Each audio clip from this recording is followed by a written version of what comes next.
이번 주를 지난주를 지나면서 우리는 아가서를 끝내고 이제 역대상으로 오게 되었습니다. 역대상 그리고 열왕기 상하 이런 것들은 이스라엘 백성들의 역사를 다루는 것이라고 말씀을 드렸는데, 열왕기 상하에서 이야기했던 것과 거의 반복적인 이야기들이 역대 상하에도 펼쳐짐에도 불구하고 왜 하나님은 역대기를 또 기록하게 하셨는가? 열왕기서는 포로로 잡혀갔던 사람들에게 왜 그들이 포로로 잡혀갈 수밖에 없었는가에 대한 설명을 하고 있는 것이라고 말씀을 드렸다면, 역대기는 이제 포로로 잡혀갔다가 오랜 기간 하나님의 다루심을 받고서 돌아와서 하나님께서 말씀하시는 그 약속의 땅에서 다시 한번 부흥을 일으키기 위하여 돌아온 사람들에게, 그러나 그 시간들이 지나면서, 시간이 1년이 지나고 10년이 지나면서 점점점 그들의 정체성은 희미해지고 그들의 사명도 점점점 떨어진, 사명감도 떨어지는 이런 상황들 속에서 하나님들이 그들의 정체성을 다시 한번 회복하게 하실 뿐만 아니라 그들이 가지고 있었던 사명감을 다시 불러일으키기 위하여서 하나님이 역대기를 기록하게 하셨다라고 말씀을 드렸습니다. 자, 그런데 이 역대기를 기록할 때 역대기는 많은 그리스도인들이 읽기 어려운 책이다 이렇게 얘기합니다. 왜 그럴까요? 우리가 지금까지 살펴본 것처럼 뭐가 많습니까? 이름이 너무 많습니다. 익숙하지도 않은 이름들이 너무 많고 해도 너무하지 1장부터 9장까지 족보예요. 이스라엘의 족보란 말입니다. 그럼에도 불구하고 왜 하나님은 이런 족보를 우리에게 먼저 내미시는가? 이 족보를 통하여서 하나님은 이 백성들의 정체성을 지금 이야기해주고 계실 뿐만 아니라 이 정체성으로 말미암아 그들이 해야 되는 사명이 무엇인지도 말해주고 있다라고 말씀을 나누었어요. 그래서 우리가 지금까지 살펴봤던 것을 한번 복습해보는 의미에서 한번 살펴본다면 1장을 처음 시작할 때에 족보를 시작하면서 누구의 이름이 등장했다고 말씀을 드렸습니까? 아담. 이건 다 아네요. 아담은 어떤 사람입니까? 이스라엘 백성들이 자기의 조상 족보를 얘기하려고 하면 저 같은 경우도 의성김씨 사본공파 28대 손이에요, 저는. 그러면 제 조상부터 이야기를 하는 게 맞습니다. 그런데 이 이스라엘 백성들도 아브라함부터 이야기하지 않고 어디까지 올라가냐고 하면 아담까지 올라가는 거예요. 이것을 통하여서, 아담을 통하여서 너희는 그냥 한 민족의 어떠함을 다루고 있는 사람들이 아니고 아담이라는 하나님께 연결되어서 하나님이 시작하신 큰 그림 속에 있는 사람들이다. 뿐만 아니라 아담이 가장 먼저 복음의 약속을 받았습니다. 3장 15절에, 창세기 3장 15절에 가장 먼저 약속을 받았던 사람이에요. 그래서 이 아담을 통하여서 아담은 하나님의 큰 그림을 그리고 있는 사람이며, 또한 아담은 하나님의 약속을 이루어가고 있는 사람의 시작이다라는 그 정체성을 우리에게 이야기를 해주면서 이 정체성으로 말미암아 어떤 사명이 생기는 거예요? 이 족보가 쭉 이어질 때마다 그들을 괴롭히고 힘들게 만들며 강성한 세상이라는 족보가 같이 흘러가고 있는데, 이들은 하나님께서 시작하신 이야기, 그리고 하나님께서 약속하신 그 일을 성취하시는 그 속에 들어있는 정체성이라는 것이 결국은 그들의 사명은 그렇기 때문에 버티고 견뎌야 된다라고 이야기를 하는 거예요. 어떠한 환란이 와도, 어떠한 도전이 있어도 하나님이 지금 그리고 있는 큰 그림 속에서 너희의 시작이 있다라는 거예요. 하나님이 약속하신 것을 이루기 위하여서 시작하신 이 그림 속에 너희가 있기 때문에 고난이 있고 아픔이 있고 도전이 있고 어려움이 있다 할지라도 너희는 거기서 버티고 견디는 것이, 왜요? 나를 통해서 하나님은 그분이 생각하신 그림을 그릴 거거든요. 나를 통해서 하나님이, 우리를 통해서 하나님이, 이 족보는 그들을 통해서 하나님이 약속하셨던 그 일을 이루는 사람들이거든요. 그렇기 때문에 우리를 통해서 하나님이 하실 일이 있기 때문에, 그리실 그림이 있기 때문에 우리는 거기서 버티고 견뎌야 된다라는 사명을 주는 거예요. 2장을 시작하면서 이름은 누가 나왔습니까? 이스라엘이라는 이름이 나왔어요. 그들의 정체성을 하나님의 큰 그림과 약속 속에 있는 사람이다라는 것만 얘기하지 않고, 이스라엘은 야곱의 또 다른 이름이잖아요. 원래 장자권을 가지고 있었던 것은 그의 형 에서였습니다. 그리고 그냥 외적으로 보나 내적으로 보나 더 마음이 강한 사람, 그리고 훨씬 나았던 사람은 그의 형 에서였어요. 영적으로 보나 육적으로 보나 내적으로 보나 모든 것들을 다 갖추고 있는 사람이 에서인데도 불구하고 하나님은 누구를 선택하셨습니까? 야곱을 선택하신 거예요. 그래서 그에게 약속의 이름 이스라엘을 준 거예요. 그래서 이 이스라엘이라는 이름을 통해서 우리는 또 무엇을 깨닫게 되는 것입니까? 이 족보에 나와 있는 사람들은 하나님이 능력이나 인간적인 그 무엇을 통해서가 아니라 주권적인 하나님의 은혜로부터 시작된 사람들이라는 거예요. 훨씬 에서가 낫지만 그러나 하나님은 야곱을 사랑하셨다라고 이야기하면서 그들은 하나님의 주권적인 은혜를 가지고 있는 사람이다라고 이야기를 했어요. 그리고 야곱은 또 어떤 사람입니까? 얍곡강에서 하나님께 무릎 꿇었던 사람입니다. 하나님에 의하여서 꺾여진 사람, 그래서 믿음을 가지게 된 사람이란 말입니다. 하나님을 붙들게 된 사람이란 말입니다. 그래서 그들의 정체성은 또한 무엇입니까? 하나님께서 주권적인 은혜를 주신 사람일 뿐만 아니라 하나님이 주신 믿음을 가지고 있는 사람, 이것이 그들의 정체성이었어요. 돌아온 사람들은 이 족보를 말씀하시는 하나님의 말씀을 들으면서 우리는 이런 사람들이지 라는 것을 깨닫게 되는 거예요. 그렇기 때문에 하나님이 주신 주권적인 은혜와 믿음을 가지고 있기 때문에 그들에게 자연스럽게 또 다른 사명은 무엇입니까? 순종인 거예요. 은혜를 받은 사람이라면 하나님의 말씀에 순종하거든요. 믿음을 가진 사람이 그 믿음이 살아있는 믿음이라면 순종을 하거든요. 그렇기 때문에 이들은 또한 순종해야 되는 사람들이라는 사명을 주신 것입니다. 뿐만 아니라 3장을 시작할 때 이름은 누굽니까? 다윗입니다. 권사님 그 새벽에 계속 잘 들으셨네요. 다윗입니다. 다윗은 어떤 사람입니까? 다윗은 이스라엘의 왕이었습니다.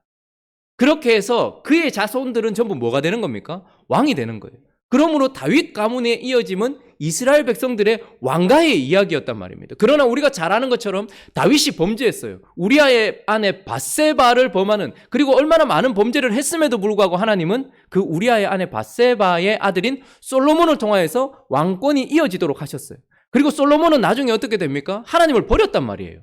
하나님께 드리던 사랑, 하나님께 지었던 성전에서 하나님께 드리던 예배를 그쳐버렸고 우상 숭배를 했던 사람이었음에도 불구하고 하나님은 그의 아들에게 르호보암에게 또 왕권을 이어지게 하셨어요. 그리고 나라가 갈라졌습니다. 어쨌든 그러나 그렇게 이어지던 다윗 왕가의 모든 이야기는 무엇으로 끝납니까? 멸망으로 끝이 나요. 그래서 바벨론에 사로잡혀가게 되었단 말입니다. 그러니까 사실 다윗의 가문은 실패한 가문입니다. 그럼에도 불구하고 하나님은 어떻게 하십니까? 그 다윗의 가문이 멸망하여 포로로 잡혀가고 난 이후에도 그의 자손들의 이름을 계속해서 거명하세요. 우리가 잘 아는 스룹바벨까지 나오면서 그의 자손들까지 나오면서 이 다윗이라는 사람은 자기의 열심과 자기의 경건으로 자기 자신과 자기 자신의 가문을 지킨 사람이 아니라 하나님의 은혜와 하나님의 지키심과 하나님의 남기심으로 말미암아서 남아있는 사람들이다. 이것을 하나님께서 보여주시는 거예요. 그렇게 이야기를 하고 있던 다윗, 그리고 4장에 보면 유다에 대한 이야기와 시몬에 대한 이야기가 나와요. 시몬은 가장 약했던 지파였습니다. 12지파 중에 가장 약한 지파였어요. 그래서 자기 기업도 받지 못했고 유다에게 빌붙어 있었던 그들이었지만, 그러나 하나님은 어떻게 하십니까? 오늘까지 시몬의 지파들이 남아있도록 하셨다라고 이야기하면서 그 약하고 아무것도 아닌 것 같은 시몬도 하나님의 은혜가 있으면 지켜지는 사람. 그래서 그들은 또한 어떤 사람이라고요? 다윗과 시몬의 이름을 통하여서 하나님께서 지키시고 또한 하나님께서 남기시는 사람들이다. 그래서 그들은 이 족보를 보면서 우리가 누구냐? 우리가 여기 하나님 영광을 위해서 돌아왔는데 우리에게 나은 게 무엇이냐? 우리가 지금 괜찮은 거 맞냐? 하나님은 여기 계시는 거 맞냐? 라는 정체성이 흔들리고 있을 때 아담이라는 사람으로부터 시작해서 너희는 지금 여기 돌아와서 지금 아주 미비해 보이지만 그러나 하나님의 큰 그림을 그리고 있고 하나님께서 약속하신 것을 이루고 있는 그런 사람들이야 라고 정체성을 고취시켰을 뿐만 아니라 너희는 또한 이스라엘처럼 하나님의 주권적인 은혜로 말미암아서 받은 믿음으로 살아가는 사람들이야 라고 그들의 정체성을 이야기하시고 다윗과 시몬처럼 하나님이 지키시고 하나님이 남기신 사람이야. 그렇기 때문에 제가 야베스 이야기를 드렸습니다. 하나님이 복 주시고 하나님이 지키시기 때문에 자기 자신을 지키기 위하여 하나님께 메어 달려 기도했던 사람. 하나님 내게 복을 주시려거든. 내 지경을 넓혀주시고 나에게 복을 주셔서 나로 환난을 당하지 않고 근심이 없게 해주십시오라고 하나님께 영적으로 쌓았던 그 은혜로 말미암아 자기 자신을 지켰던 이런 사명이 그대로 있게 되었다라는 것이죠. 그러니까 이 족보 전체는 그들이 누구인지를 말해줄 뿐만 아니라 그 정체성으로 말미암아 그들의 사명이 계속해서 무엇인지를 이야기해 주고 있었어요. 돌아왔습니다. 폐허가 된 이 이스라엘 땅에 돌아왔어요. 1년을 헌신했어요. 2년을 헌신했어요. 10년을 헌신하고 있어요. 나아진 게 아무것도 없어요. 내가 하나님을 위해서 여기 왔다고 얘기하고 그리고 여기 올 때만 해도 몇 명이 일어나지 않았는데 나는 진짜 다르다라고 이야기해서 여기 왔는데 정체성도 흔들리고 사명감도 흐려져 버린 그들에게 이 족보는 그들의 정체성과 사명감을 다시 일으키고 있단 말입니다. 이어지고 있는 이 오늘 본문을 통하여서는 또한 그들의 정체성을 무엇이라고 이야기하는가 하면 하나님을 예배하는 사람들이다라고 우리에게 말씀을 해주고 있습니다. 하나님을 예배하는 사람들. 자, 그런데 오늘 이 예배하는 사람들이라는 정체성을 주시기 전에 5장 1절을 시작할 때 누구의 이름이 먼저 나오는지 한번 볼까요? 자, 5장 1절 한번 읽어주시겠습니까? 읽습니다. 시작. 르우벤은 장자라도 그의 아버지의 침상을 더럽혔으므로 장자의 명분이 이스라엘의 아들 요셉의 자손에게로 돌아가서 족보에 장자의 명분대로 기록되지. 자, 5장을 시작하면서 누구의 이름이 나옵니까? 르우벤이라는 이름이 나옵니다. 그리고 5장을 마무리하면서 또한 르우벤 지파, 갓 지파, 므낫세 반 지파에 대한 이야기들이 나오는데 18절부터 우리 22절까지 한번 읽어볼까요? 18절부터 5장 18절부터 22절까지 한번 읽어보겠습니다. 읽습니다. 시작. 르우벤 자손과 갓 사람과 므낫세 반 지파에서 나가 싸울 만한 용사 곧 능히 방패와 칼을 들며 활을 당겨 싸움에 익숙한 자는 44,760명이라. 그들이 하갈 사람과 여두루와 나비스와 노답과 싸우는 중에 도우심을 입었으므로 하갈 사람과 그들과 함께 있는 자들이 다 그들의 손에 패하였으니 이는 그들이 싸울 때에 하나님께 의뢰하고 부르짖음으로 하나님이 그들에게 응답하셨습니다. 그들이 대적의 짐승 곧 낙타 5만 마리와 양 25만 마리와 나귀 2천 마리를 빼앗으며 사람 10만 명을 사로잡았고 죽임을 당한 자가 많았으니 이 싸움이 하나님께로 말미암음이라.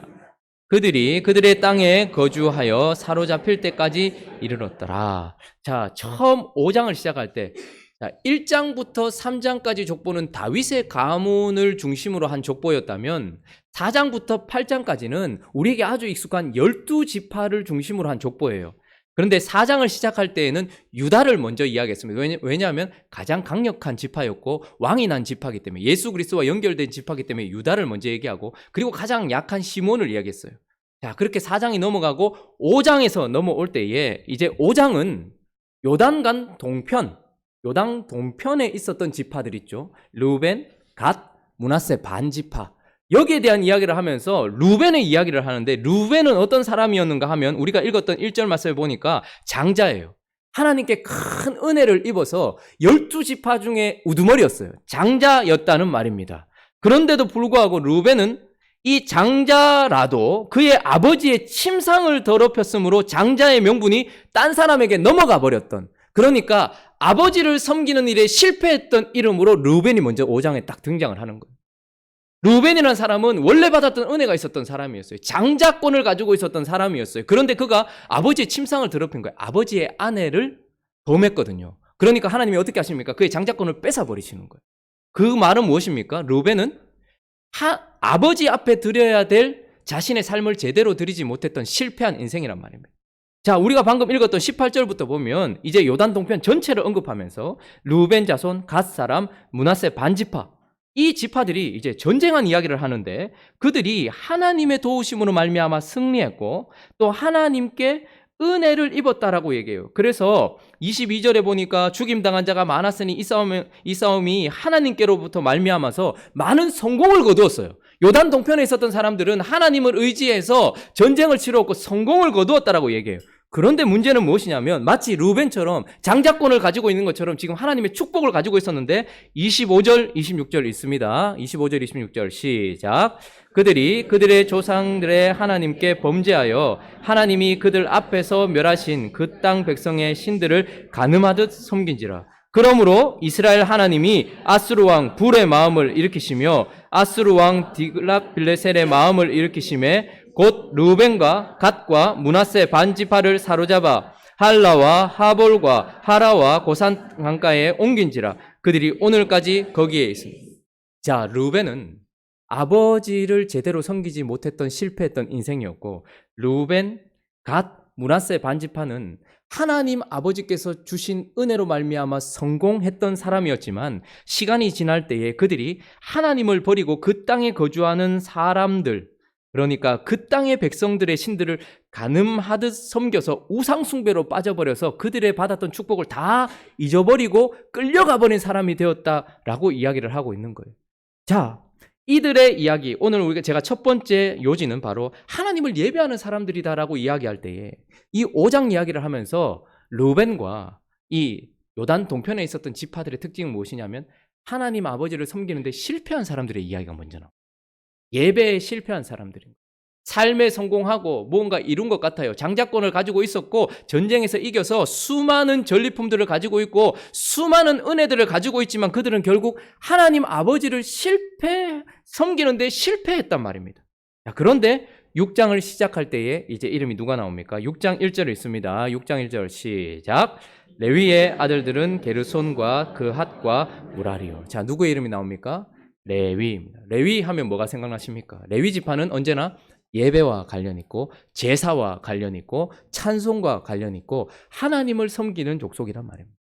자, 이들의 정체성을 이야기하시면서 먼저 하나님은 5장에서 예배하는 데 실패했던, 아버지를 섬기는 데 실패했던 르우벤과 갓과 므낫세 반지파에 대한 이야기를 하시면서 이제 그 이후에 레위를 6장에 배치를 시키면서 레위 지파는 이 1장부터 9장까지 족보의 딱 중심에 딱 나와 있어요. 그러니까 이 모든 족보의 가장 중심에 레위 지파의 사람들의 이름을, 그리고 아주 길게 6장은 가장 긴 내용을 또 가지고 있습니다. 무슨 말입니까? 이들에게 있어서 중요한 것이란 무엇일까요? 결국 이 족보에 있어서 하나님께서 진짜 기뻐하시고 중요하다는 것은 무엇일까요? 레위 지파의 족보가 중앙에 있다는 것과 레위 지파의 수많은 사람들이 가장 길게 언급되었다는 것은 바로 하나님께 예배하는 것이 가장 중요하다라는 것을 보여주기 위한 족보이고, 또한 이 족보를 통해서 하나님은 그들은 하나님을 예배하기 위하여 선택되어 돌아온 사람들이다라고 그들의 정체성을 이야기해 주고 있는 것입니다. 자, 그래서 오직 하나님을 섬길 때에 필요한 지파는 레위 지파였습니다. 근데 좀 살펴보면 이들이 어떻게 하나님을 섬겼는가? 자, 6장 31절 32절 한번 볼까요? 6장 31절 32절 읽어보겠습니다. 시작. 언약궤가 평안을 얻었을 때에 다윗이 여호와의 성전에서 찬송하는 직분을 맡은 자들은 아래와 같았더라. 솔로몬이 예루살렘에서 여호와의 성전을 세울 때까지 그들이 회막 앞에서 찬송하는 일을 행하되 그 계열대로 직무를 행하였다. 무슨 말이 나옵니까? 어떤 섬김을 얘기하죠? 여호와의 성전에서 뭐 하는 직분? 찬송. 그러니까 예배하는 것 중에 가장 중요한 것은 무엇일까요? 레위 지파들이 했던 가장 중심이 되는 것 중에 하나는 바로 찬송입니다. 여러분, 밖에 나가면 찬송이 들립니까? 들리지 않습니까? 여러분들이 살고 있는 삶의 그 현장에는 찬송이 들리십니까? 들리지 않습니까? 수많은 찬송들이 들립니다. 그러나 이 땅에 있는 찬송은 이 땅의 것들을 찬송하고 있어요. 자, 세상의 모든 것들도, 여러분, 어디를 가나 음악과 어디를 가나 높이는 것들이 있습니다. 근데 그 모든 것들은 먼저 어떤 특징을 가지고 있냐면 이 땅에 있는 찬송은 사람을 높이고 인간성을 가장 고귀하다고 이야기하면서 인간이 주인이다라는 찬송이 계속해서 울려 퍼져요. 그래서 여러분, 우리가 TV를 통해서 혹은 인터넷을 통해서 걸어가면서 듣는 모든 것들의 중심에는 인간이 주인이다라는 거예요. 네가 주인이고 네 감정이 최고고 네가 주인이다라는 찬송이 울려 퍼지고 있어요. 그러나 이 레위 지파들은 뭘 하는 사람들입니까? 아니다. 하나님이 주인이다라는 것을 노래하는 사람들이었어요. 하나님이 주인이다라는 것을 찬송하는 사람들이었다라는 것입니다. 그리고 뿐만 아니라 또한 이 세상에 있는 찬송들, 높이는 노래들 속에 있는 내용들은 인간이 주인이다, 네 자신이 주인이다라는 말만 하지 않고 네 자신의 행복이 최고다라고 이야기해요. 그래서 세상에서 들려지는 노래들은 들으면 참 좋아요. 나 자신의 행복을 노래해 주거든요. 그러나 하나님을 높이는 진정한 찬송은 우리의 행복이 최고가 아니라 우리의 거룩이 최고다라고 이야기를 해주고 있어요. 뿐만 아니라 이 땅에 있는 찬송들은 물질적인 것이, 육신적인 것이 최고다라고 이야기를 합니다. TV를 한번 들어보면 아침 시간에는 집에 관한 이런 아파트에 살면 당신의 품격이 높아집니다. 그리고 차에 관한 이런 차를 타면 당신의 품격이 높아집니다. 이런 이야기를 해요. 조금 연령대가 있으신 분들이 TV를 보는 시간이면 보험에 대한 그런 광고들이 많이 나오고요. 식사 시간이 되면 음식에 대한 광고들이 많이 나오고요. 이 모든 것들이 다 이 땅에 있는 것이 우리에게 만족을 줄 수 있다라고 노래를 해요. 그래서 그거 있으면 진짜 편안하고 좋겠네, 행복하겠네, 이런 생각을 하게 만듭니다.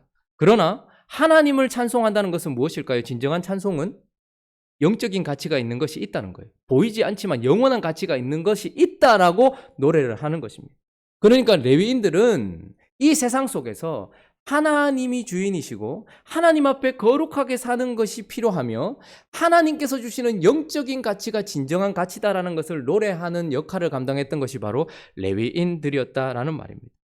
뿐만 아니라 48절도 한번 읽어볼까요? 48절에 있습니다. 시작. 그들의 형제 레위 사람들은 하나님의 집 장막의 모든 일. 또한 레위 사람들의 역할은 하나님을 높이는 것, 하나님 앞에 거룩을 노래하는 것, 이것만이 아니라 그들의 형제 레위 사람들은 하나님의 집 장막의 모든 일을 맡았다라고 얘기합니다. 그들은 하나님을 섬기는 것이 그들의 역할이었어요. 우리가 밥을 하든 직장 생활을 하든 무엇을 하든 다 하나님을 섬기면서 하는 것. 레위인들은 바로 그런 예배를 드리고 있었던 사람, 섬기고 있었던 사람들이었다라는 말입니다. 뿐만 아니라 레위인들 중에는 특별한 그 레위 지파 가운데 특별한 종족이 있는데, 집안이 있는데 제사장들의 집안이죠. 제사장들의 집안은 49절 이렇게 얘기합니다. 한번 읽어볼까요? 읽습니다. 시작. 아론과 그의 자손들은 번제단과 향단 위에 분향하며 제사를 드리며 지성소의 모든 일을 하여 하나님의 종 모세의 모든 명령대로 이스라엘을 위하여 속죄합니다. 자, 레위 지파가 하는 일은 하나님을 높이는 거예요. 그리고 하나님을 섬기는 거예요. 그리고 이스라엘을 위하여 뭐 하는 거? 속죄하는 거. 쉽게 말하면 중보하는 것입니다. 그러니까 하나님을 예배한다는 것은 이 세상 속에서 하나님을 높일 뿐만 아니라 하나님께서 내게 주신 일을 감당하면서 하나님을 섬기는 것일 뿐만 아니라 이스라엘을 위하여 속죄하고 중보하는 거예요. 그러니까 하나님과 관계 맺을 수 있도록 대제사장들은 언제나 백성들이 하나님 앞에 설 수 있도록 속죄 제사를 드리고 백성들이 하나님 앞에 설 수 있도록 중보 기도를 드리는 것이 제사장들의 역할이었고 레위 지파의 일이었단 말입니다. 자, 그런데 이 레위 지파의 모든 사람들을 아주 많은 분량으로 이야기하면서 그들의 이야기를 하면서 하나님은 그래서 또한 돌아온 사람들의 정체성이 무엇이냐면 너희는 바로 예배하는 사람들이다 라는 것을 이야기하고 있습니다. 우리가 수요일 날 동성애 반대를 위해서 기도하기도 했는데요. 그런 일을 할 수 있는 단체는 오직 교회밖에 없습니다.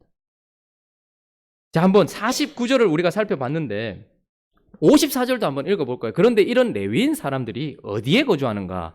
자, 읽습니다. 시작. 그들의 마을은 아래와 같으니라. 아론 자손 곧 그앗 종족이 먼저 제비보. 자, 레위인들이 거주한 곳이 나오는데 어디에 거주했대요? 사방 지게 안에. 이게 무슨 말입니까? 약속의 땅 전체에 퍼져 있단 말입니다. 그래서 12지파들이 레위인들은 자기 기업이 없었습니다. 그런데 12지파들이 자기들이 받은 기업이 있어요. 그러면 4개의 성읍을 내놓았어요. 12지파들이. 다 각각 4개의 성읍을 내놓아서 총 48개, 48개의 성읍을 레위인들을 위해서 줬어요. 그래서 레위인들은 다른 일을 하지 않고 오직 하나님을 섬기기 위하여서 각 지파가 내놓은 성읍에 가서 그들을 위하여서 하나님께 섬길 수 있도록 예배를 인도하는 사람이었어요. 그러니까 이스라엘이라는 땅은요, 성전을 중심으로 있긴 하지만 전체 흩어져 있는 사람들에게 누가 흩어져 있냐면 레위인들이 다 흩어져 있어요. 48개 성읍에 다 흩어져 있어요. 그래서 그들이 하나님을 섬기면서 어떻게 합니까? 이스라엘 백성 전체가 하나님을 예배할 수 있도록 하는 사람들이 레위인이었어요. 그러니까 이스라엘은 레위인만 하나님을 섬기는 것이 아니라 레위인과 함께하면서 모두가 하나님을 섬길 수 있도록 했던 나라였다라는 말입니다. 지금 교회가 그런 역할을 감당하고 있습니다. 마치 이스라엘 백성 안의 레위 지파처럼 우리는 하나님을 찬송하고 하나님을 섬기며 그리고 하나님께서 우리에게 주신 일들을 감당하면서 누군가를 위하여 중보하고 있고 누군가를 위하여 기도하고 있으며 하나님과의 관계를 회복할 수 있도록 복음을 전하고 있는 것. 그것이 바로 지금 저와 여러분들의 역할인가 동시에 그 당시 레위인들의 역할이었고 이것은 레위인들만의 섬김이 아니라 그들이 흩어져서 모두가 다 하나님을 예배할 수 있도록 하기 위한 하나님의 방책이었단 말입니다. 그러니까 이들은 무엇입니까? 이 족보를 통해서 하나님은 레위 지파의 족보를 예배에 실패한 르우벤 다음에 배치시키면서 그리고 가장 중앙에 배치시키면서 그리고 가장 길게 이야기하시면서 너희들의 정체성은 그 무엇보다도 하나님을 예배하는 것이다. 그것이 너희의 정체성이다 라고 이야기를 해주고 있는 것입니다. 자, 그런데 또 한 가지 더 살펴볼 것은 이들의 정체성은 하나님을 예배하는 것일 뿐만 아니라 하나님이 세우신 왕을 사랑하는 것, 사랑하는 사람들이다라고 이야기를 해주고 있습니다. 자, 6장은 길게 레위 지파에 대한 이야기를 하고 있습니다. 자, 그런데 7장으로 넘어오면서 자, 우리 다시 한번 복습해 볼게요. 어렵게 생각하지 마시고 1장부터 3장까지의 족보는 다윗 가문을 중심으로 족보가 이어졌다고 얘기 드렸어요. 자, 그런데 똑같은 족보인데 방향을 바꾸어서 4장부터 8장까지는 12지파, 우리 12지파 알죠? 야곱의 아들 12지파를 중심으로 쭉 족보를 이어가고 있는데, 그런데 첫 번째 4장의 첫 번째 가장 12지파 중에 먼저 언급한 지파가 누구라고요? 유다 지파예요. 왜요? 가장 강력하니까. 그리고 5장에 또 누구 지파를 얘기했어요? 시므온. 왜냐하면 시므온은 유다에 빌붙어 있었거든요. 유다 성읍들을 얻어서 살고 있었거든요. 자, 그러니까 5장에는 먼저 유다와 시므온을 얘기해요. 6장에는 아까 누구를 얘기했습니까? 레위 지파를 얘기했죠. 레위 지파를 6장에 얘기했죠. 5장에 루벤을 얘기했잖아요. 그죠? 그런데 이 5장부터는 요단강을 중심으로 동편에 있는 지파들이에요. 3개의 지파가 여기 있었거든요. 자, 근데 7장에 넘어오면 이제 요단강을 중심으로 어디에? 진짜 약속의 땅인 이스라엘 안에 있는, 자, 이스라엘 백성들이 가나안 땅을 받았는데 요단강을 건너기 전에 이 땅이 너무 좋았거든요. 그러니까 루벤, 갓, 므낫세의 절반 지파가 우리 이 땅 주세요 해서 그들이 그 땅에 머물고 있었어요. 그런데 나머지는 다 어디로 넘어왔습니까? 요단강을 넘어와서 가나안 땅에 들어왔어요. 그래서 7장부터는 이제 가나안 땅에 남아있는 족속을 이야기하는데 7장의 첫 번째 지파 이름 누가 나옵니까? 이사갈 이렇게 나와요. 근데 이사갈만 나오지 않고 7장부터는 이제 이사갈, 베냐민, 납달리, 므낫세, 에브라임, 아셀 이 모든 지파들이 다 이제 언급이 되고 있는데요. 이 지파들의 특징을 어떻게 이야기하냐면 7장 1절과 2절 말씀 한번 읽어볼까요? 7장 1절, 2절 시작.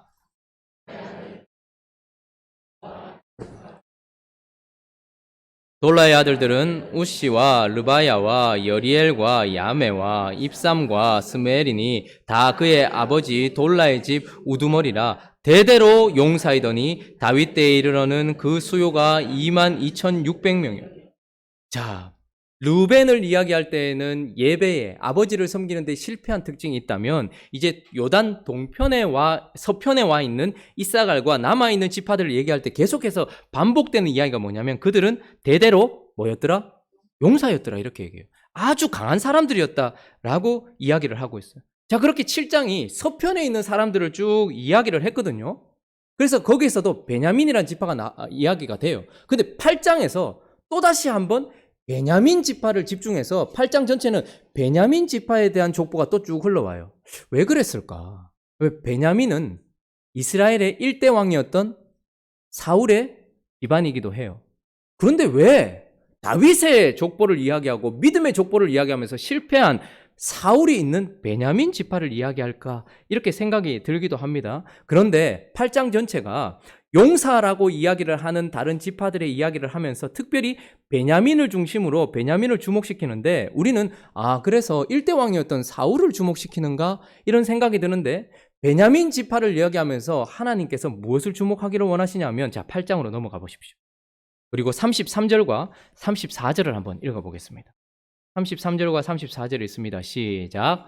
넬은 기스를 낳고 기스는 사울을 낳고 사울은 요나단과 말기수아와 아비나답과 에스바알을 낳았으며 요나단의 아들은 무립바알이라. 무립바알은 자, 베냐민 지파를 이야기하면서 사울의 집안을 이야기하는가 싶었는데 사실은 하나님이 지금 무슨 이야기를 하고 싶으냐 하면 넬은 기스를 낳았어요. 기스는 누구를 낳아요? 사울왕을 낳았어요. 근데 사울왕이 아들이 4명 있었는데 그 가운데 누구로 연결됩니까? 요나단으로 연결되고 요나단의 아들은 또 누구래요? 무립바알. 저 사람은 우리에게 익숙한 이름은 바로 무비보셋이라는 사람이에요.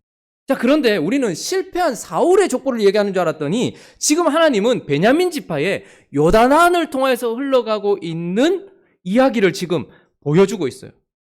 요나단은 어떤 사람인가? 요나단은 사울의 아들이었습니다. 그런데 요나단의 삶은 정말 쉽지 않았던 삶이었어요. 요나단은 어떤 사람이었는가? 그를 설명해 줄 수 있는 이야기가 사무엘상 18장 1절부터 4절까지인데 한번 읽어보겠습니다. 자, 천천히 한번 읽어볼게요. 요나단, 하나님이 왜 요나단 이야기를 하시는가? 시작. 다윗이 사울에게 말하기를 마침에 요나단의 마음이 다윗의 마음과 하나가 되어 요나단이 그를 자기 생명같이 사랑하니라. 그날에 사울은 다윗을 머무르게 하고 그의 아버지의 집으로 다시 돌아가기를 허락하지 아니하였고, 요나단은 다윗을 자기 생명같이 사랑하여 더불어 언약을 맺었으며, 요나단이 자기가 입었던 겉옷을 벗어 다윗에게 주었고 자기의 군복과 칼과 활과 띠도. 자, 사울은 왕이었습니다. 그러면 그 다음 왕은 누가 될까요? 자기예요, 자기. 다윗을 인정하는 순간 어떻게 되는 것입니까? 자기의 집안이 멸족할 위기에 처해지기도 하고 자기의 왕권이 거기서 끝나는 거예요. 그런데도 불구하고 요나단은 어떤 사람이었냐 하면 하나님이 세우신 왕 다윗을 사랑했던 사람이다, 이렇게 얘기합니다. 그래서 그 사랑이 자기를 부인하게 만들었어요. 얼마나 고민이 되었겠습니까? 내가 지금 다윗을 사랑함으로 말미암아서 그가 내려놓아야 되는 것은 무엇이냐면 아버지를 부인해야 되는 거예요. 내 아버지가 왕인데, 근데 내가 다윗을 인정하는 순간 내 아버지를 부인해야 되는 것이에요.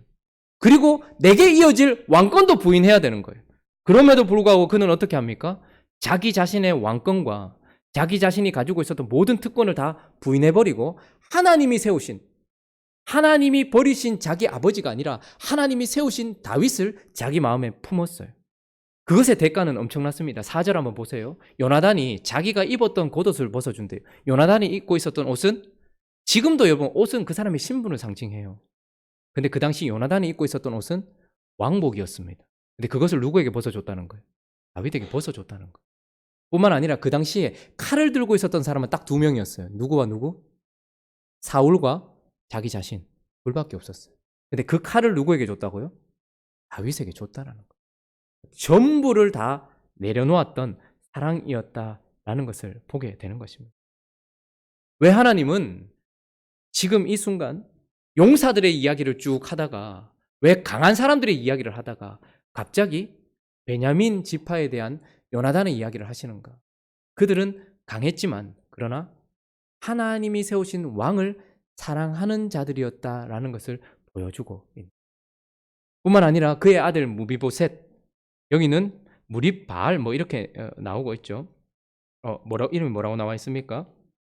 예, 그렇게 나와 있는데 이 사람도 한번 살펴보면 사무엘 하 9장에 가면 이 사람의 이야기가 나오는데요. 9장 1절부터 한번 볼까요? 사무엘 하 9장 1절 제가 한번 읽어드릴게요. 9장 1절을 제가 한번 읽어드릴게요. 다윗이 이르되 사울의 집에 아직도 남은 사람이 있는, 지금 요나단도 죽고 사울도 죽고 난 이유거든요. 남은 사람이 있느냐? 내가 요나단으로 말미암아 그 사람에게 은총을 베풀리라, 이렇게 이야기를 했거든요. 자, 그리고 6절, 7절, 8절 한번 읽어보겠습니다. 시작. 사울의 손자 요나단의 아들 무미보셋이 다윗에게 나와 그 앞에 엎드려 절하매 다윗이 이르되 무비보셋이여 하니 그가 이르기를 보소서 당신의 종이니이다. 다윗이 그에게 이르되 무서워하지 말라. 내가 반드시 내 아버지 요나단으로 말미암아 내게 은총을 베풀리라. 내가 내 할아버지 사울의 모든 밭을 다 내게 도로 주겠고 또 너는 항상 내 상에서 떡을 먹을지니라 하니 그가 절하여 이르되 이 종이 무엇이기에 왕께서 죽은 개 같은 나를 돌아보시나이까 하니라. 완전히 망한 집안에 남아있는 왕족이었어요. 생명부지하기 힘든 사람이었습니다. 그런데 어떻게 합니까? 그는 다윗에게 은혜를 입었을 뿐만 아니라 다윗의 은혜로 말미암아 그를 사랑하게 되었던 사람이었습니다. 우리가 잘 아는 것처럼 다윗이 나중에 그의 아들 압살롬이 반역을 일으켜요. 그래서 그 성에서 나가야 될 때가 있었습니다. 자, 그때의 이야기가 사무엘 하 19장에 나오는데 24절, 25절, 26절을 한번 읽어보겠습니다. 시작. 사울의 손자 무비보셋이 내려와 왕을 맞으니 그는 왕이 떠난 날부터 평안히 돌아오는 날까지 그의 발을 맵시 내지 아니하며 그의 수염을 깎지 아니하며 옷을 빨지 아니하였더라. 예루살렘에서 와서 왕을 맞을 때에 왕이 그에게 물어 이르되 무비보셋이여 네가 어찌하여 나와 함께 가지 아니하였냐 하니 대답하되 내 주 왕이여 왕의 종인 나는 다리를 절므로 내 나귀에 안장을 지워 그 위에 타고 왕과 함께 가려 하였더니 내 종이 나를 속이고, 이렇게 얘기합니다. 다윗이 왕궁에서 쫓겨나갈 때에 그의 상에서 함께 먹었던 무비보셋인데도 나 따라와야 되는 게 맞지 않냐? 너 왜 안 나왔냐? 라고 이야기하니까 나는 다리를 절잖아요. 그런데 내 종 시바가 나에게 거짓말을 시켜서 내가 못 따라 나갔습니다. 그런데 그는 왕궁에 남아 있었지만 어떻게 합니까? 있는 동안 발에 맵시를 내지 않고 수염도 깎지 않고 옷도 빨지 않으면서 그가 사랑했던 왕이 돌아오기까지 기원하고 있었던 사람이었습니다. 그리고 나서 이제 돌아왔단 말이죠. 돌아왔는데 그 자기 소유에 대해서 왕이 너 종하고 반반 나눠라. 너 나 안 따라왔으니까 반반 나눠라. 이렇게 이야기하니까 자 29절 한번 읽어볼까요? 29절 30절 있습니다. 시작.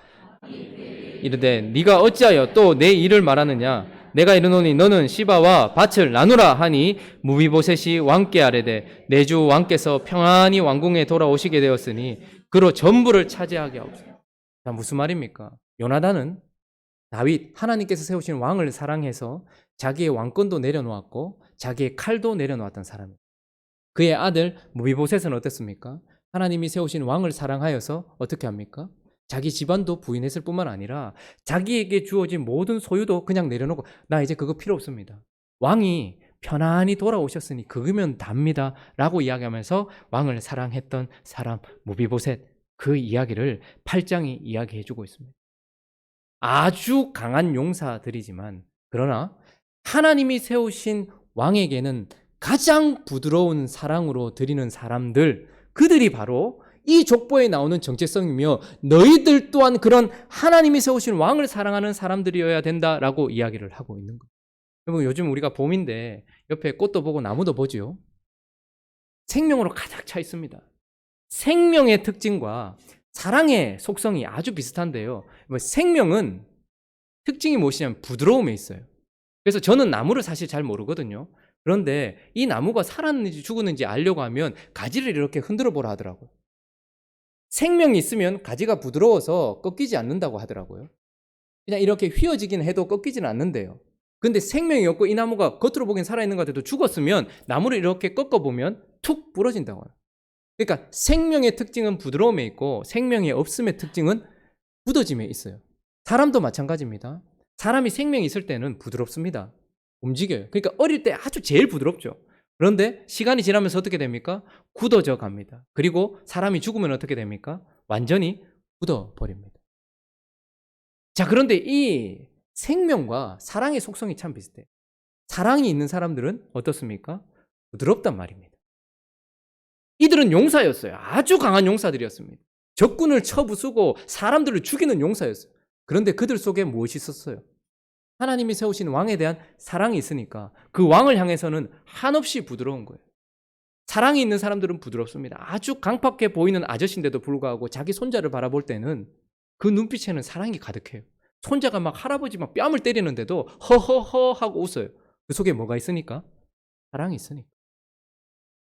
여기 요즘에 학교 앞에 나가보면 서로 좋아가지고 제가 보니까 정말 진정한 사랑인 것 같아요. 너무 서로 좋아해요. 제가 볼 때는 사랑할 만한 어떤 그게 별로 없는 것 같은데도 막 손을 잡고서 막 얼굴하고 막 허락도 안 받아요. 우리는 지금 사실 여기 있는 저와 여러분들은 다 하나님 앞에 허락받아서 이제 밖에서 안아도 죄도 아니고 뽀뽀를 해도 죄도 아닌데 우리는 뚝 떨어져서 걸어가고 있고 걔네들은 허락도 받지 않았는데 아직까지 지금 그것도 다 되지 않았는데 저끼리 손잡고 막 가다가 뽀뽀하고 또 몇 번 가져가다 또 뽀뽀하고 막 이렇게 막 하더라고. 그 바라보는 눈길 속에 뭐가 있냐 하면 아주 부드러움이 있어요. 여자가 그때는 뭘 조금만 잘못해도 어떻습니까? 아유, 잘했어. 괜찮아. 남자가 조금 사고를 쳐도 여자분들이 어떻게 합니까? 아유, 괜찮아. 사랑이 있을 때는 그렇게 부드러워요. 근데 사랑이 없고 굳어지기 시작하면 어떡할까요? 뭘 조금만 잘못해도 깔치 뜯기는 거예요. 완전히 깔치 뜯겨요. 이들은 이사갈 지파부터 시작해서 아주 강한 사람들이었습니다. 그러나 그들의 특징이 무엇이냐면 하나님이 세우신 사람 앞에, 그 왕 앞에 사랑하는 사람임으로 말미암아 부드러웠단 말이에요. 우리의 영혼도 마찬가지입니다. 무엇인가 하나님의 말씀 앞에 반응하지 않는다, 그 사람이 굳어있다라는 것은 생명이 없는 것임과 동시에 사랑이 없는 거예요, 사실. 그래서 교회는 굳어지면 안 됩니다. 신앙은 굳어지면 안 되는 거예요. 왕은 끊임없이 우리가 알지 못하는 또 다른 말씀들을 하십니다. 여러분, 하나님을 다 안다고 생각하십니까? 우리가 하나님 앞에 바르게 서 있다고 생각하십니까? 하나님은 언제나 내게 듣기 좋은 이야기만 하신다고 생각하십니까? 아니요. 우리는 신앙생활을 하면 할수록 깊어지면 깊어질수록 더욱더 하나님이 우리를 바꾸시기 위하여 수많은 말씀들을 듣게 될 것입니다. 그런데 그때에 우리의 반응이 딱 굳어 있어서 하나님의 말씀에 반응하지 않는다. 그건 굳어 있다라는 것은 생명이 없다라는 것, 주님을 향한 사랑이 없다라는 특징이에요. 그러나 강력한 이사갈 지파, 그리고 이 베냐민 지파를 향해서도 뭐라고 이야기합니까? 베냐민 지파도 아주 강했습니다. 40절 한번 보시겠습니까? 8장 40절. 제가 한번 읽어볼게요. 울람의 아들은 다 용감한 장사요. 활을 잘 쏘는 자라. 아들과 손자가 많아 모두 150명이었더라. 베냐민의 자손들은 이러하였더라. 베냐민 지파들은 다 용감한 장사였대요. 그럼에도 불구하고 베냐민 지파는 하나님이 세우신 왕 앞에서는 끊임없이 부드러웠어요. 끊임없이 그를 사랑했단 말입니다.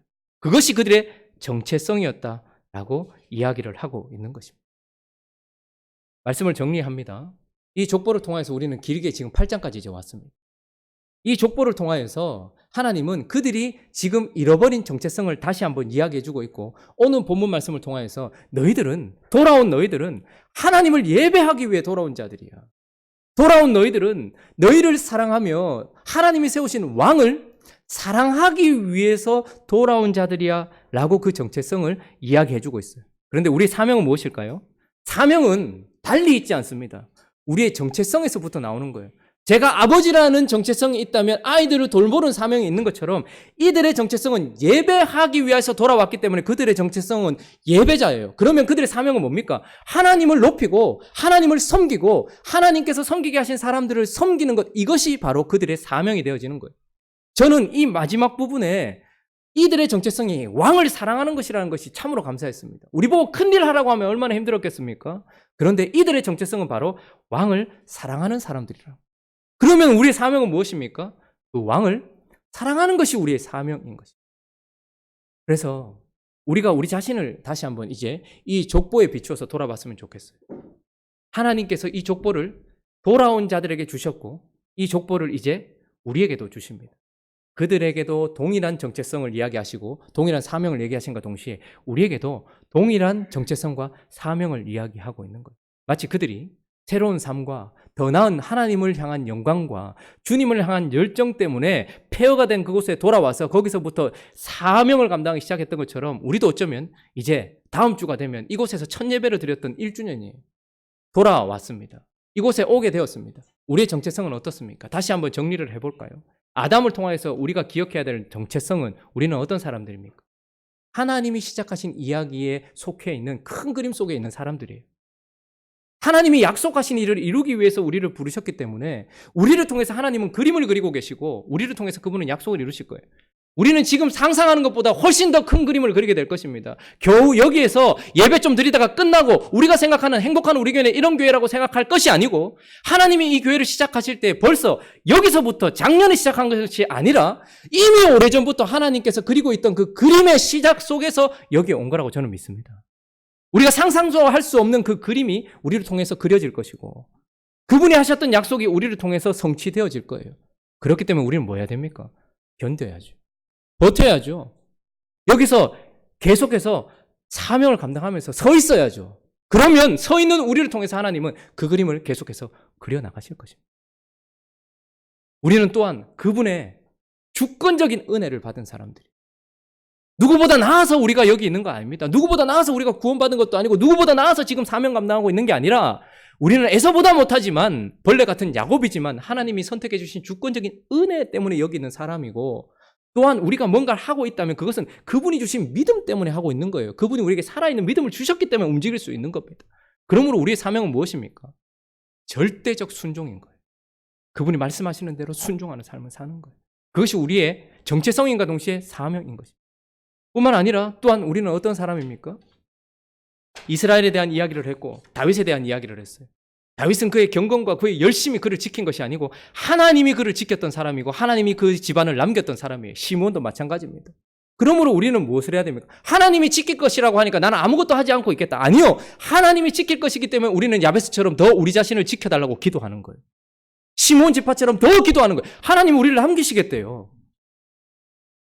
지금 편의점보다 교회가 더 많이 생긴다고 합니다. 2배를 넘어가고 있대요. 대단하죠. 그런데 편의점보다 더 많았던 교회들이 1년 안에 문을 닫는 교회가 3분의 2가 된다고 합니다. 우리라고 뭐 다를 거 있었겠습니까? 그런데도 불구하고 우리가 우리 자신은 다를 것이라고 생각할 수 있는 이유는 무엇일까요? 하나님이 우리에게 큰 그림을 그리시면서 약속을 주셨을 뿐만 아니라 은혜를 주셔서 믿음을 주셨을 뿐만 아니라 그분이 다윗의 가문을 지키셨고 그 미약한 시몬을 지켰듯이 우리를 지킬 것이라는 믿음 때문입니다. 하나님이 우리를 남기실 것이라는 말이에요. 그러므로 우리는 더 치열하게 싸워야 되는 거예요. 나 자신을 지키기 위하여 야베스처럼 기도하며 나 자신을 지키기 위하여 시몬처럼 싸우는 자들이 되어야 되는 거예요.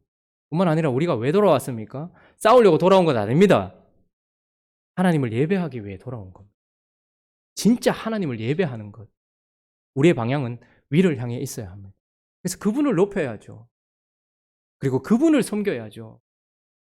이것이 우리가 해야 될 일이고 하나님께서 하라신 중보의 사명을 감당하는 것이 우리가 해야 될 예배의 모습인 것입니다. 그렇기 때문에 우리는 예배해야 됩니다. 그러나 더 중요한 것이 있습니다. 우리는 그분 앞에 부드러워야 합니다. 우리는 그분 앞에 사랑을 드려야 되는 존재라는 말이에요. 그래서 우리는 하나님이 세우신 왕, 교회의 머리는 예수 그리스도십니다. 그리고 그분은 그분의 주권대로 행하세요. 그분의 말씀대로 따라가야 되는 거예요. 그러다 보면 우리는 다 강한 용사예요. 여기 안 강한 사람 있습니까? 그러나 우리는 강하지만 그분 앞에서는 한없이 부드러워져서 그분이 말씀하시는 것이라면 나 자신을 내려놓고 내 옷을 벗고 내 칼을 내려놓고 내 모든 것을 내려놓고 그분을 사랑하는 사람이 되어서 그분을 높이는 존재, 그렇게 되었으면 좋겠습니다. 오늘 우리 말씀을 생각하면서 기도할 때 그러면 1년이 다음 주가 되면 지나는데 여기는 1년이 넘으신 분도 있어요. 그 전부터 기도해 오시면서 여기 오신 분들도 있고 그리고 저와 같이 7월에 오신 분들도 있고 그 이후에 오신 분들도 있어요. 그러나 어쨌든 이 이야기의 시작은 저와 여러분이나 그 어떤 분이 아니라 하나님이기 때문에 우리는 1주년이라는 시간을 다음 주에 가지게 됩니다. 그런데 그때에 주님은 변함없으신 것 같아요. 근데 우리는 어떻습니까? 우리의 정체성은 지금 정확하게 서 있습니까? 그리고 또 하나, 이 정확하게 서 있는 정체성으로 말미암아서 우리의 사명은 지금 수행되어지고 있는 것입니까? 딱 하나, 우리는 하나님을 향한 사랑이 뜨겁게 타올라서 그분을 사랑하는 것이 우리의 사명인 것을 기억하는 행복한 우리 교회가 되어서 이 족보의 정체성과 같은 행복한 우리 교회 되시기를 예수 그리스도의 이름으로 축원합니다. 그리고 이 족보에 나온 사명처럼 이런 사명 감당하는 우리 모두가 되기를 예수 그리스도의 이름으로 축원합니다. 우리 같이 한번 찬양하고 기도했으면 좋겠는데요. 이 찬양을 드리면서 이런 마음이 올라오기를 다짐하고 또 바라는 마음으로 찬양했으면 좋겠어요.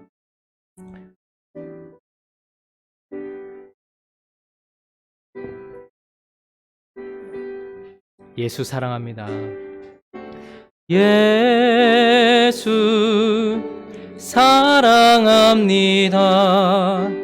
사랑합니다. 온 마음 다하여 오직 주님 한 분만 간절히 더 원합니다. 한 번 더 고백합니다. 예수 사랑합니다. 예수 사랑합니다. 사랑합니다. 온 마음 다하여 오직 주님 한 분만 간절히 더 원합니다. 넘쳐나네 넘쳐나네 주를 향한 내 속에 갈망이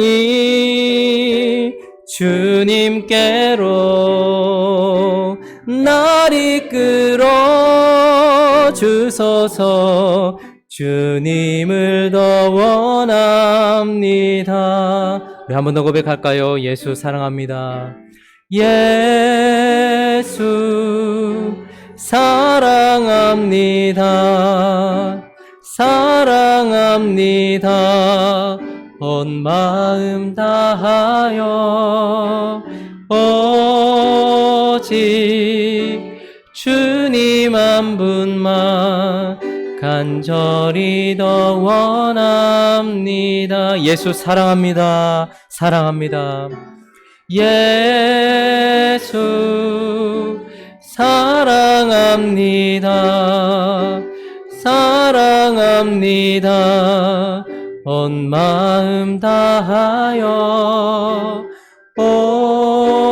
오직 주님 한 분만 간절히 더 원합니다. 넘쳐나네, 넘쳐나네, 넘쳐나네. 주를 향한 내 속에 갈망이 주님께로 날 이끌어 주소서. 주님을 더 원하. 우리 한 번 더 고백하겠습니다. 예수 사랑합니다. 우리의 마음을 드리며 예수 사랑합니다. 사랑합니다. 온 마음 다하여 오직 주님 한 분만 간절히 더 원하. 넘쳐나네, 넘쳐나네, 넘쳐나네. 주를 향한 내 속에 갈망이 주님께로 날 이끌어 주소서. 주님을 더 원하. 넘쳐나네, 넘쳐나네, 넘쳐나네, 넘쳐나네. 주를 향한 내 속에 갈망이 주님께로 날 이끌어 주소서. 주님을 더 원합니다. 우리 시간 기도할 때에 여러분 어떤 기도 제목을 요즘 가지고 기도하십니까? 교회 리모델링 잘 되게 해주시고, 성도들 많이 불어나게 해주시고, 말씀의 은혜 넘치게 해주시고, 찬양이 넘치게 해주시고, 내가 하는 사업 잘 되게 해주시고, 내 자녀들 잘 되게 해주시고, 내 건강 지켜주시고, 우리 가정에 축복 달라고 그렇게 기도하는 건 나쁜 것 아니지만, 그러나 우리가 성령을 의지해서 간절하게 기도해야 될 그 첫 번째 제목과 가장 중심에는 주를 향한 갈망이 더욱더 넘쳐나게 해달라라는 것입니다. 이건 구해서 얻는 겁니다. 가만히 있다고 주를 향한 사랑이 넘쳐나는 것 아니고, 가만히 있다고 주를 향한 갈망이 생기는 것 아닙니다. 하나님, 내 속에 이런 열망을 일으켜 달라고 기도해야지만 주시는 것이고, 주님 더 사랑할 수 있게 해달라고 애쓰고 수고하는 기도 이후에 주어지는 것입니다. 우리의 정체성에 대해서 이야기하시는데 너무 내 삶과 갭이 많이 느껴지십니까? 그러면 기도해야 됩니다. 나를 부르신 그분의 부르심이 이러하면 나도 이런 사람이라는 것을 기억하면서 나의 사명을 감당하기 위하여서 가장 필요한 것은 바로 사랑이다라는 것입니다. 사랑은 죽음보다 강합니다. 내게 주를 향한 사랑을 다시 한번 회복시켜 주시고, 주를 향한 사랑이 더욱더 뜨거워지게 하여 주시옵시고, 온 마음 주를 향한 간절한 마음은 있게 해달라고. 그래서 주를 사랑하는 우리가 되어져서 그분 앞에 부드럽고 그분 앞에 사랑으로 올려드리는 강한 용사 되어질 수 있게 해달라고 이 시간 함께 우리 자신을 놓고 기도하며 나가도록 하겠습니다. 기도하겠습니다. 거룩하신 하나님 아버지, 우리는 예배하는 사람들입니다. 우리는 하나님을 높이며 하나님을 섬기며 하나님께서 주신 사람들을 섬기는 사람들이라고, 예배하는 사람들이라고 이야기합니다. 그러나 더 중요한 것은 우리는 사랑하는 사람들입니다. 이 세상에 사랑할 만한 것이 얼마나 많은지 모르겠습니다. 우리는 물질도 사랑하고 내 꿈도 사랑하고 저 사람도 사랑하고 여러 가지 것들을 사랑합니다. 그러나 하나님 아버지, 하나님께 돌아온 사람들의 가장 큰 정체성은 바로 하나님을 향한 사랑이다라고 이야기를 합니다. 주님, 우리 안에 주를 향한 갈망이 있습니까? 주님, 내게 무슨 말을 하시든지 부드러운 마음으로 그분 앞에 내 옷을 내려드리고 내 칼을 내려놓고서 내 모든 것들, 내가 소중하게 생각하는 것 내게 주시지 않아도 그분이 계시면 답니다라고 이야기하면서 내 사랑을 드리고 있습니까? 하나님 아버지, 행복한 우리 교회가 주를 예배하는 교회가 되어질 수 있도록 도와주시옵소서. 하나님 아버지, 행복한 우리 교회가 주를 사랑하는 교회가 되어질 수 있도록 인도하여 주시옵소서. 사랑하기 때문에 나 자신을 부인하고, 사랑하기 때문에 내 자신을 헌신하며, 사랑하기 때문에 나 자신의 것을 벗어낼 줄 아는 그런 사람들이 되어줄 수 있도록 인도하여 주셔서 이 행복한 우리 교회는 부드러운 사람들이 있게 하여 주시옵소서.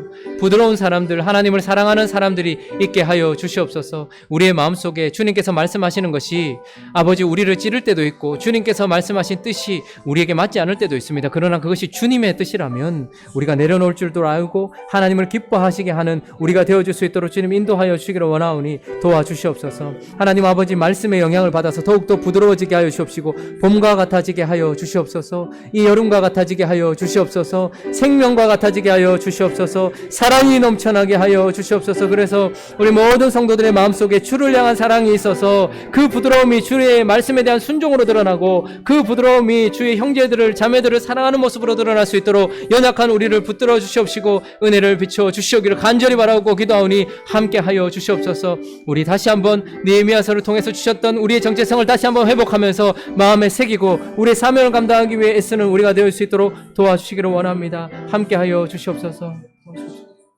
우리 시간 한 번 더 기도했으면 좋겠는데요. 믿지 않는 세상에서도 5월은 가정의 달이라 이야기합니다. 믿는 사람들의 가정은 거룩한 하나님의 나라입니다. 가정이 회복되어질 수 있게 해달라고 기도했으면 좋겠습니다.